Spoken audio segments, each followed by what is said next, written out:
Hello, my name is Dr. Richard Harris, and welcome to Supplement Saturday. And we're continuing in our routine series where we're going to be talking about vitamin B2 or riboflavin, as it's also known as today. So let's dive into this presentation. What is riboflavin? What does it do? So riboflavin is a vitamin. It's a key component of enzymes involved in making our antioxidants. It's also involved in energy production, metabolism of foods. It's very essential for that purpose. It's involved with detoxification. So some of our enzymes, how our bodies remove toxins, need riboflavin as a cofactor for that. It's also involved with the metabolism of methionine, which is an amino acid. Impaired methionine metabolism is associated with elevated homocysteine levels, and that's something that we frequently check as a risk factor for cardiovascular disease. We know if you have elevated methionine levels, that is a big risk factor for inflammation and cardiovascular disease, and that points to an impaired process of methylation.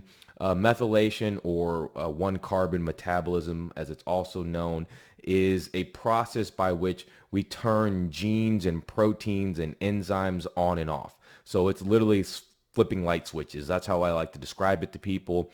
And so if you have impaired methionine metabolism, abnormal riboflavin, you're going to have impaired methylation, which means your body's going to have a harder time turning genes on and off, turning proteins on and off when it needs to. Riboflavin is also important for the activation of other vitamins.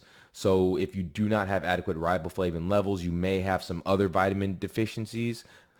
It's important in iron metabolism, the nervous system function, and a lot more things. So it's essential for a lot of overall processes. So what can cause deficiencies in riboflavin or vitamin B2? Alcoholism is probably the major cause. Medications can cause this, especially some of the antipsychotics and antidepressants, some of our mood stabilizers. And that's very common where we see people start to have some symptoms because they're on those medications, and we put them on a B supplement and that improves. Another common one is birth control. And this is something that I will preach on and on because it's so common, where you see young girls get depression or other symptoms, get put on medication, and really all they need is a B vitamin supplement. So what are some symptoms associated with this? Increased oxidative stress, which is basically saying increased inflammation. Mitochondrial dysfunction, it's involved with generating energy in the mitochondria, our powerhouse of the cell. So if you have abnormal riboflavin, you're going to have dysfunctional mitochondria, dysfunctional energy generation. As we mentioned earlier, it's involved with activation of other vitamins, especially B3 and B6. And so you can have a deficiency in those vitamins if you have a deficiency in riboflavin. Elevated homocysteine, which we talked about, and elevated cardiovascular risk associated with that. It's also involved with making of our red blood cells, so you can have anemia. And then because of the increased oxidative stress, it can cause inflammation, especially in the throat and in the mouth. So the food sources of riboflavin is milk, cheese, eggs, beef, chicken. On the vegetarian end or the vegetable end, it's broccoli, asparagus, spinach, mushrooms, and almonds. Now there's some genes that you can test for how we use riboflavin, specifically in those one carbon metabolism or methylation genes. You know, a lot of people have heard of the MTHFR gene, the MTRR gene. Those you can look at and see if someone may need some more support with elevated levels of riboflavin. There's also the SCLA gene, which is the transporter for riboflavin. When we look at metabolite testing, because this is another key reason why I love routine, is because you need to look at genes and metabolites. You need to look at the underlying structure, you know, what the genes say, but you also need to take a look at the functional component. What are the genes actually doing? And that's the best way to create a personalized supplement. And that's what I used to do in my private practice. And now I'm referring everyone to routine just because they can do it a lot cheaper than I was doing it before. And the quality is unparalleled. So when you're testing metabolite levels, so metabolites are looking for the action of a particular molecule. So we're looking at, okay, what is riboflavin being used for?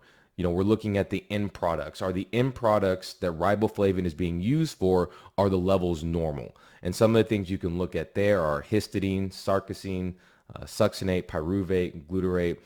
These are, histidine and is an amino acid. So you're looking at amino acid metabolism, and the rest you're looking at our intermediates in our energy generation cycle. And so since riboflavin is essential to generating energy, and these metabolites, they need riboflavin to be formed correctly, then that's how you can look at and see, hey, is our riboflavin actually doing what it's supposed to do?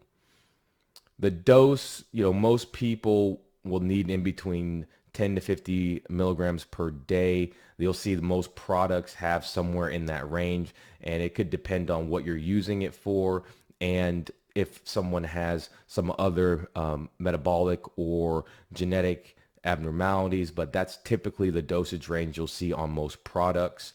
Side effects, it's very well tolerated. Mostly, if there was a side effect, it would be GI effects or diarrhea, but it's very, very well tolerated. It's water soluble. So that is all about riboflavin today. So we'll continue on in the routine series next week. There's 18 different vitamins, so we're going to be in this series for a while. So thank you for listening to Supplement Saturday with your host, Dr. Richard Harris. If you're interested in routine, check the link below this video, and I would highly recommend it. Like I said, it's step one of me working with my private clients. I put them through my wellness courses, and I get them on routine. And that has made a tremendous benefit, combining that lifestyle medicine with personalized supplementation. That is the approach that I take to wellness. Thank you for listening, and God bless.